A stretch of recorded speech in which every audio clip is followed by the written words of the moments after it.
வணக்கம். என் பெயர் வினோத்குமார் இளங்கோவன். தினமொரு திருக்குறள் என்ற வரிசையில் இன்றைய குறள்.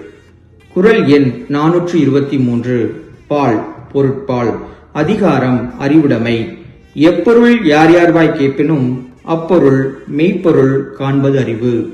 ஒருவர் ஒரு விஷயத்தை பற்றி உங்களிடம் கூறும் பொழுது அவர் எவ்வளவு பெரிய அறிஞராக இருந்தாலும் அல்லது உங்களுக்கு நெருக்கமானவராக இருந்தாலும் அவர் சொல்வதை அப்படியே உண்மை என்று நம்பிவிடக்கூடாது. அவர் கூறும் கருத்தின் ஆழத்தையும் ஆராய்ந்து அதில் இருக்கும் உண்மையான அர்த்தத்தையும் நன்மையையும் கண்டறிவதே உண்மையான அறிவாகும்.